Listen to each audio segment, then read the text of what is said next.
In the early decades of the 20th century, Argentina was a nation that seemed destined for greatness, a land whose fertile plains and booming exports placed it among the wealthiest countries in the world. Ships laden with beef and wheat departed from its ports to feed Europe, and Buenos Aires, with its grand boulevards, ornate theaters, and lively CAFS, and the nickname the Paris of South America.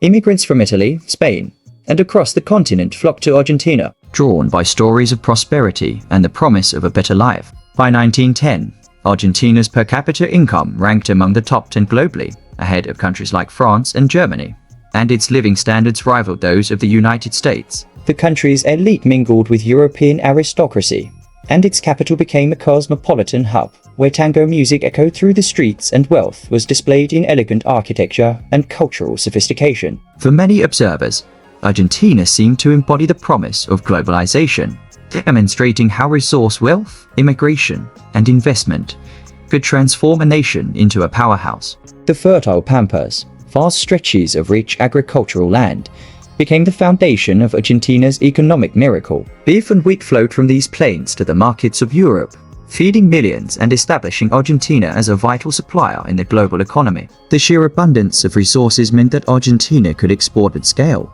and the revenues generated from these exports fueled rapid development. Ships leaving Buenos Aires carried not only food, but also the image of a nation on the rise, a country that seemed destined to join the ranks of the world's most advanced economies.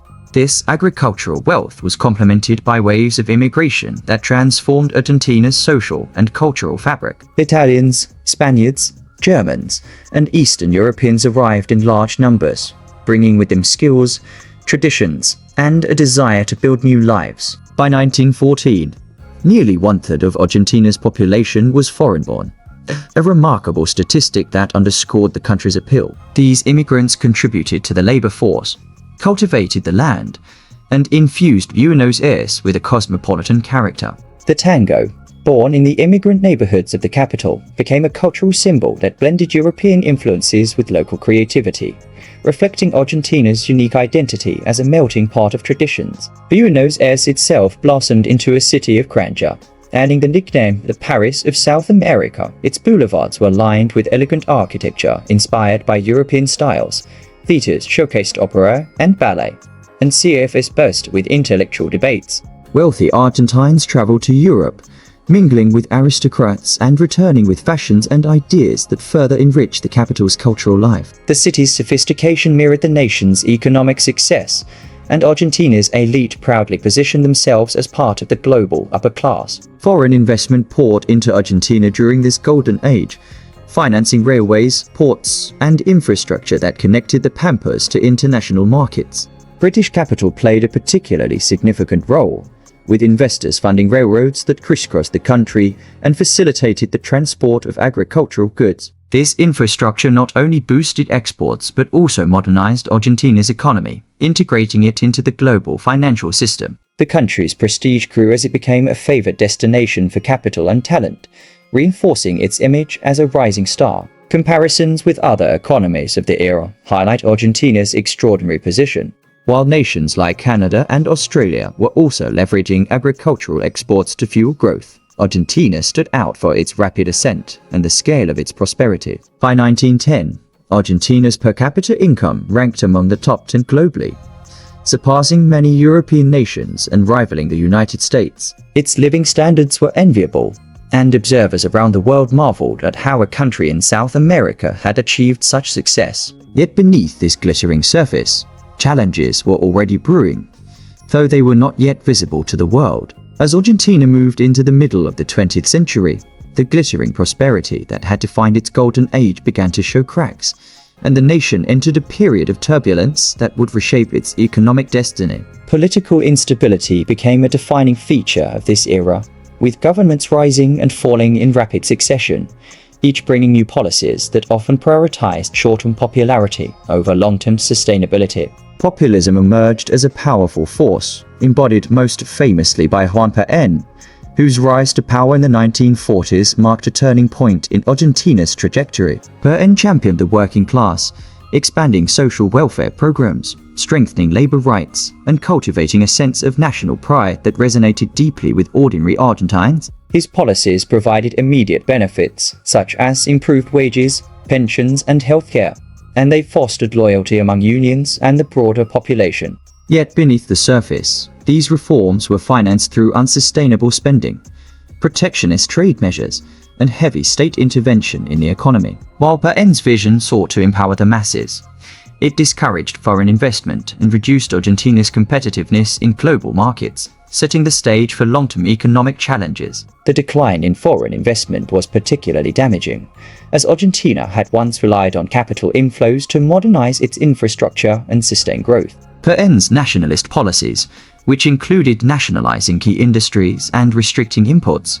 created an insular economy that struggled to adapt to global shifts. Investors who had once seen Argentina as a safe and profitable destination began to withdraw, wary of the government's unpredictable policies and hostility toward foreign influence. This retreat of capital weakened Argentina's ability to innovate and expand, leaving it increasingly dependent on its agricultural exports while other nations diversified their economies. Protectionism, intended to shield domestic industries, instead stifled competition and fostered inefficiency, eroding the dynamism that had once propelled Argentina forward. Political instability compounded these economic issues. After Perón was ousted in 1955, Argentina entered a cycle of military coups and authoritarian regimes that further undermined confidence in governance. Civilian governments were repeatedly interrupted by military interventions, each promising to restore order but often deepening the nation's divisions.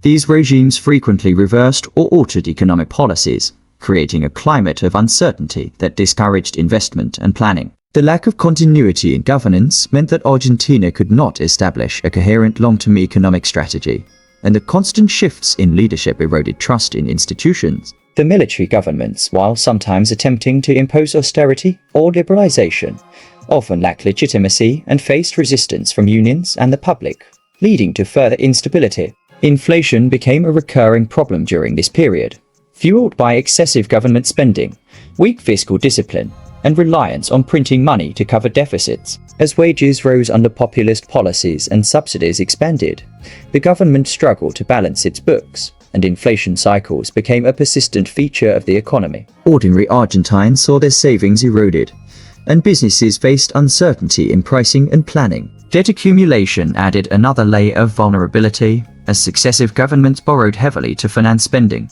and stabilize the economy, only to find themselves trapped in a cycle of repayment and new borrowing. By the 1980s, Argentina had already endured decades of political instability and economic mismanagement, but the crises that unfolded during this period marked some of the most devastating chapters in its modern history. Hyperinflation became the defining feature of the decade, a relentless spiral of rising prices that eroded savings, destroyed purchasing power, and left ordinary Argentines struggling to survive. At its peak in 1989, inflation soared to nearly 5,000% annually, meaning that the value of money could change drastically within days or even hours. Families rushed to spend their wages as soon as they received them, knowing that by the next week, the same amount of money might buy half as much. Shops adjusted prices multiple times a day, and basic goods became unaffordable for many. The social impact was profound. Middle-class families saw their wealth vanish.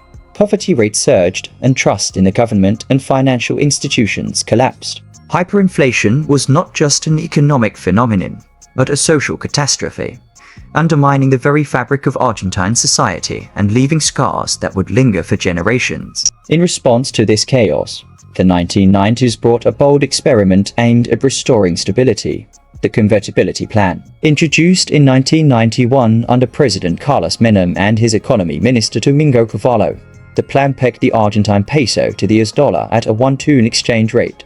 The idea was simple but radical. By tying the peso to the dollar, Argentina would import monetary discipline, eliminate the possibility of printing money to cover deficits, and restore confidence in its currency. For a time, the plan worked remarkably well. Inflation, which had devastated the country in the 1980s, fell to single digits, and Argentines once again felt secure holding their money in pesos. Foreign investment returned, attracted by the promise of stability and the opportunity to profit from privatizations of state and enterprises. The economy grew, consumer confidence improved, and Argentina appeared to be on the path to recovery. Buenos Aires regained some of its cosmopolitan shine, and for a brief moment, it seemed as though Argentina had found a way to break free from its cycles of crisis. Yet beneath this apparent success lay structural weaknesses that would eventually prove fatal. The rigid peg to the dollar meant that Argentina could not adjust its currency in response to external shocks,